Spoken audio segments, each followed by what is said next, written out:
खुलुमबाय बड'लेण्ड साप्तेयाव बयखौबो बरायबाय।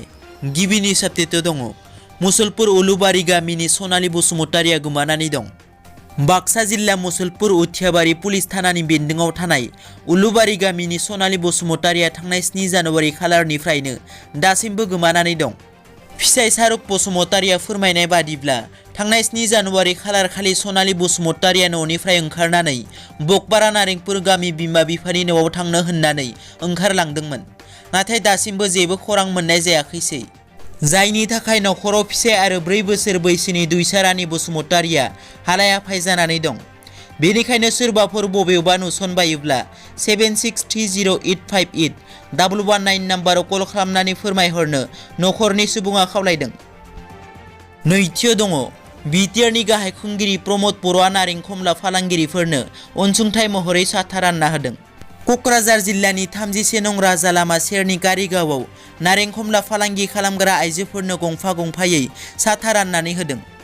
मख'नो गोनांदि प्रमद बर' बिथाङा थांलाय फैलाय आइजोफोरनि खस्थ'खौ नुनानै फालांगि खालामनाय मदद जागोनखौ लानानै बे अनसुंथाइखौ राननानै होदों। लोगोसे बे साथानि सायाव लिरनाय दं welcome to Kokrajhar city of peace होननानै। बे बाथ्राखौ गाहाय खुंगिरि बिथाङा गावनि मोखां बिजाब पेजनि गेजेरजों फोरमायदों। थामथियाव दङ बिपिएफ दोलो आरो बारग' एनडिएफबिनि गासै 20 सोद्रोमाफोरा इउपिपिएल दोलोआव हाबफैयो।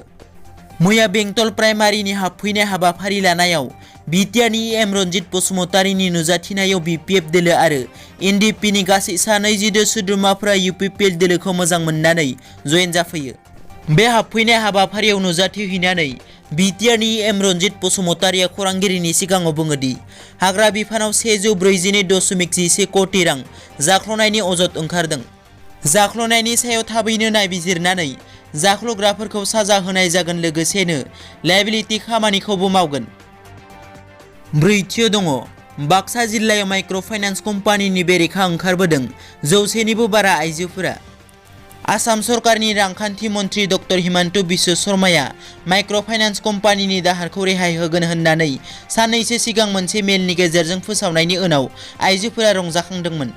बिनि उनावनो आइजोफोराबो दाहार किस्तिफोरखौ होलिया होननानै थि खालामदोंमोन। नाथाय मन्थ्रि बिथाङा बे मेलाव फोसावनायनि उनावबो माइक्र' फाइनान्स कम्पानिफोरा दाहार गोनां आइजोफोरखौ जर जोलोमै रां बिनानै इनाय खालामनायनि अजद थिखांदों। बाक्सा जिल्लानि बरिमिखायाव माइक्र' फाइनान्स एजेन्टनि बेरेखा ओंखारबोदों 100निबो बारा आइजोफोरा। बाक्सा जिल्ला बरिमाखायाव माइक्र' फाइनान्स एजेन्टनि बेरेखा ओंखारबोदों 100निबो बारा आइजोफोरा। दिनैनि रादाबा एसेनोसै। नोंथांमोना जुदि आंनि चेनेलखौ दासिमबो साबस्क्राइब खालामाखै, अन्नानै साबस्क्राइब खालाम। गोजोन्थों।